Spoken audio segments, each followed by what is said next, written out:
Welcome back to clean news Rajasthan.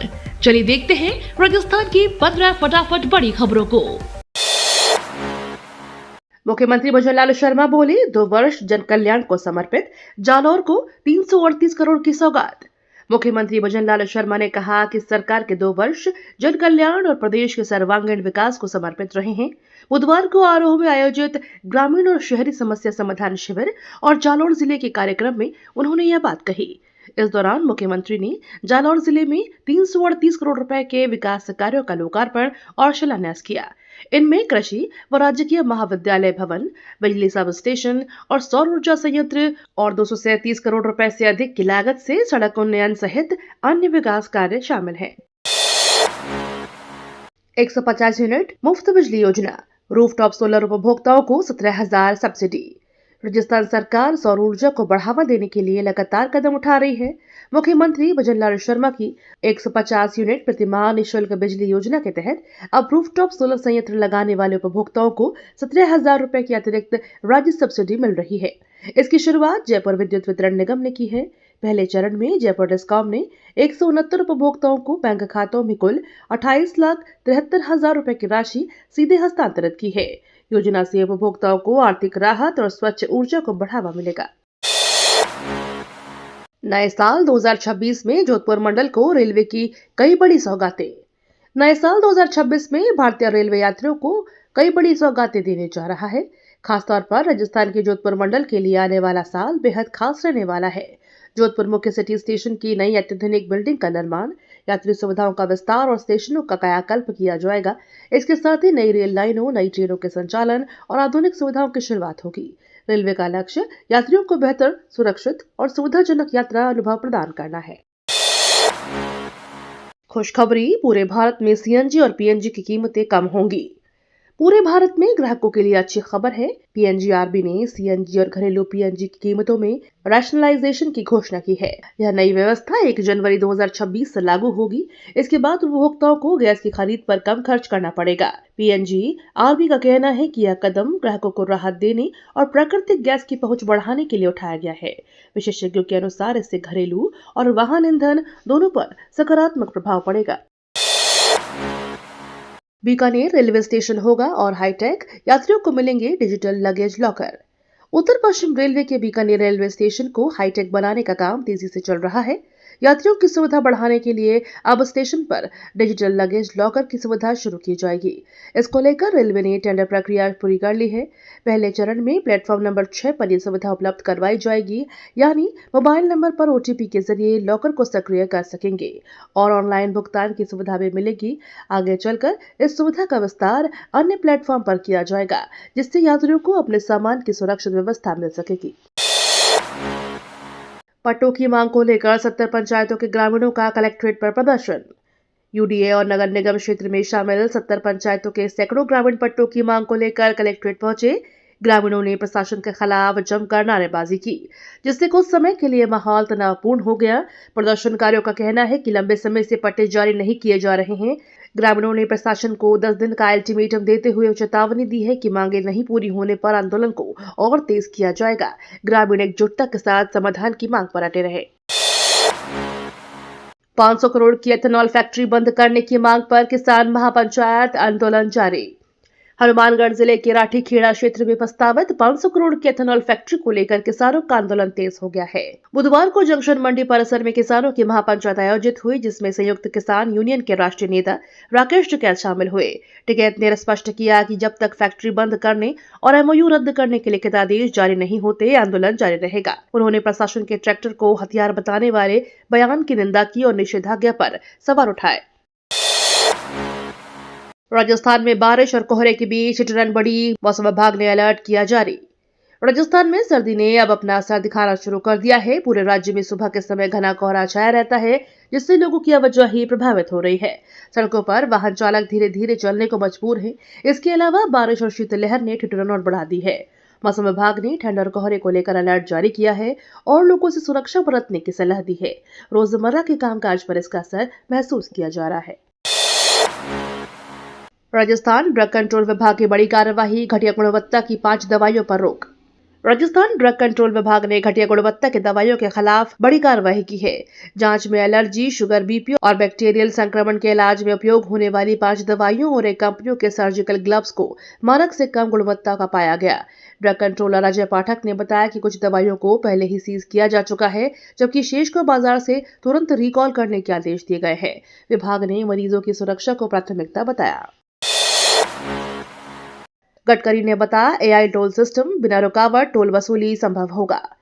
केंद्रीय मंत्री नितिन गडकरी ने राज्यसभा में बताया कि सैटेलाइट आधारित टोल कलेक्शन सिस्टम 2026 के अंत तक पूरे देश में लागू किया जाएगा। इससे नए एआई सिस्टम से वाहन चालकों को टोल प्लाजा पर रोकने की जरूरत नहीं होगी।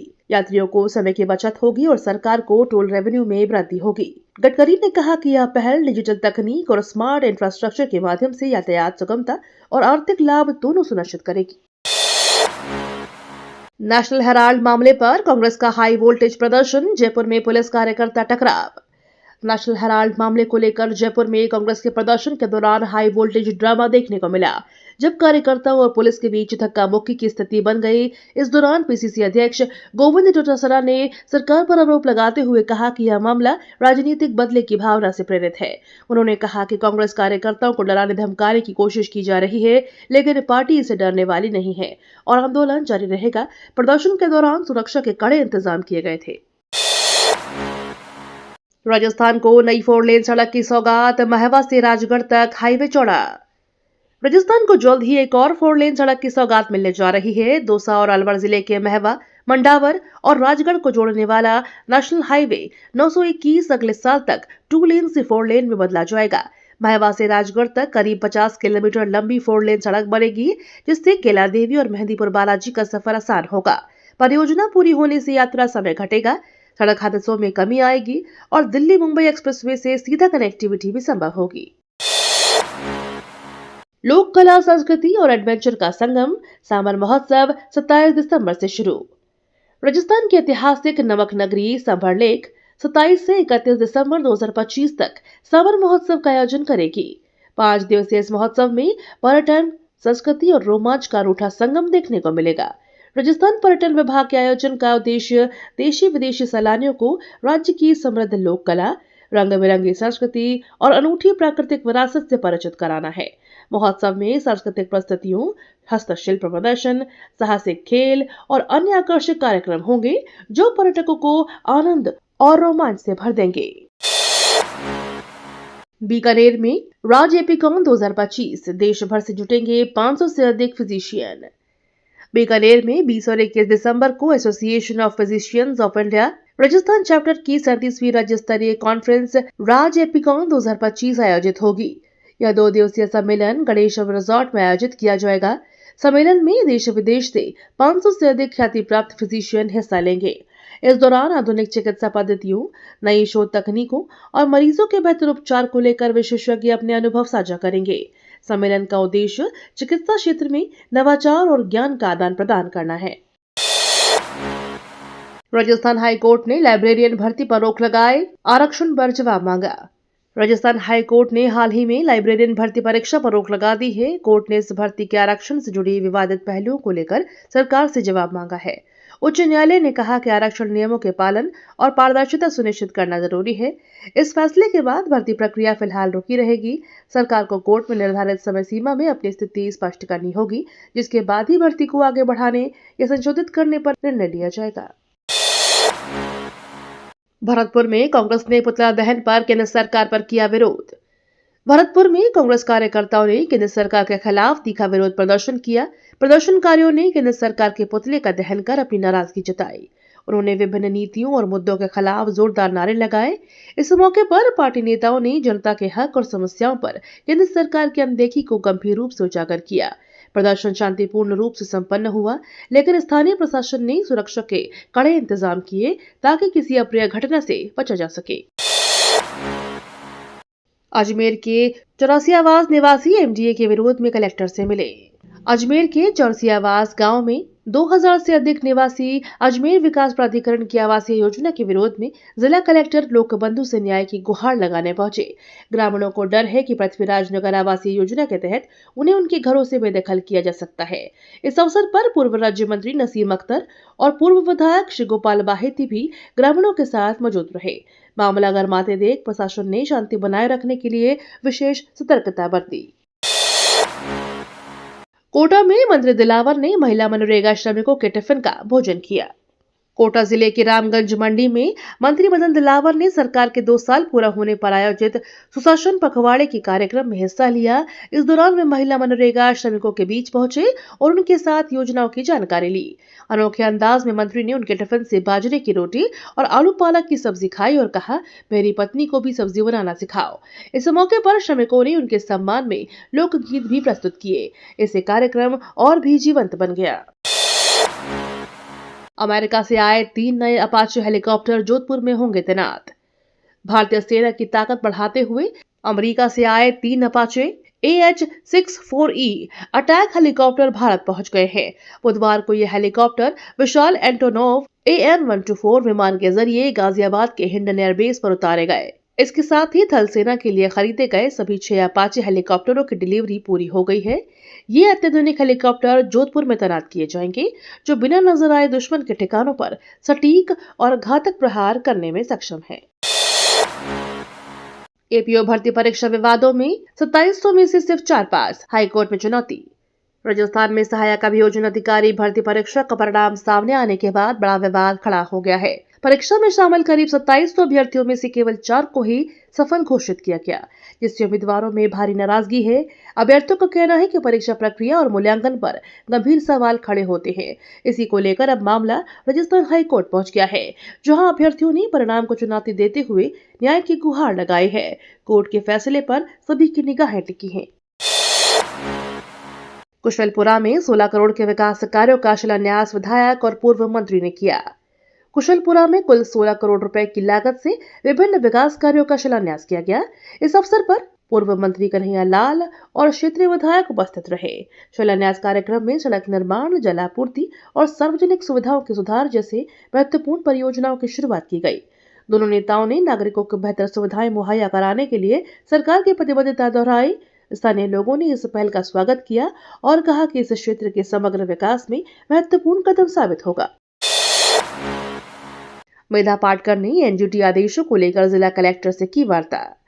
सामाजिक कार्यकर्ता मेधा पाटकर ने हाल ही में जिला कलेक्टर और संबंधित प्रतिनिधि मंडल के साथ बैठक की। बैठक का मुख्य विषय राष्ट्रीय हरित न्यायाधिकरण एनजीटी के आदेश थे।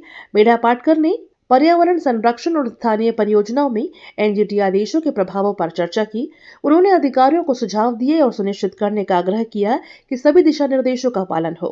बैठक में दोनों पक्षों ने सहयोग और समाधान पर ध्यान केंद्रित किया, ताकि पर्यावरण सुरक्षा और विकास संतुलित तरीके से हो सके। भिवाड़ी में वायु गुणवत्ता गंभीर, राजस्थान का सबसे प्रदूषित औद्योगिक शहर बना। राजस्थान के औद्योगिक शहर भिवाड़ी में वायु गुणवत्ता बेहद खराब हो गई है। सुबह एयर क्वालिटी इंडेक्स 304 तक पहुंच गया, जो बहुत खराब श्रेणी में आता है। बाद में यह 241 पर गिरा, लेकिन हवा में प्रदूषण का खतरा बना हुआ है। फैक्ट्रियों से निकलने वाला धुआं और हरियाणा से आती धूल स्थिति को और गंभीर बना रही है। केंद्रीय प्रदूषण नियंत्रण बोर्ड के अनुसार भिवाड़ी समेत 20 शहरों में वायु गुणवत्ता खराब से बहुत खराब स्तर पर है। स्वास्थ्य संबंधी सावधानी जरूरी है। अरावली पर्वतमाला मामले में अशोक गहलोत ने सुप्रीम कोर्ट फैसले पर कड़ी प्रतिक्रिया दी। राजस्थान के मुख्यमंत्री अशोक गहलोत ने अरावली पर्वतमाला पर सुप्रीम कोर्ट के हालिया फैसले पर प्रतिक्रिया दी है। उन्होंने कहा कि अगर अरावली के संरक्षण में ढिलाई की गई तो इसके परिणाम गंभीर होंगे। गहलोत ने चेतावनी दी कि नई दिल्ली में धूल के तूफान उड़ेंगे और यह भविष्य की पीढ़ियों के लिए माफ नहीं होगा। उन्होंने कहा कि पर्वतमाला का संरक्षण पर्यावरण और लोगों के स्वास्थ्य के लिए आवश्यक है और राज्य सरकार इस दिशा में हर संभव कदम उठाएगी। राजस्थान में दिल्ली मुंबई एक्सप्रेसवे पर भीषण सड़क हादसा, 3 जिंदा जले। राजस्थान में दिल्ली मुंबई एक्सप्रेसवे पर भीषण सड़क हादसा हुआ। पिकअप वाहन में सवार 3 लोग हादसे में जिंदा जल गए। दुर्घटना की वजह और घटना की पूरी जानकारी जुटाई जा रही है। स्थानीय प्रशासन और पुलिस टीम मौके पर पहुंचकर राहत और बचाव कार्य कर रही है। सड़क हादसे में राहगीरों और स्थानीय लोगों में डर और शौक पैदा कर दिया है। घटना के बाद एक्सप्रेसवे पर यातायात प्रभावित हुआ और अथॉरिटीज ने सुरक्षा और जांच के लिए कार्रवाई शुरू कर दी है। ये तो थी राजस्थान की बड़ी खबरें। रोजाना सबसे पहले अपडेट पाने के लिए क्लीन न्यूज राजस्थान को अभी सब्सक्राइब करें।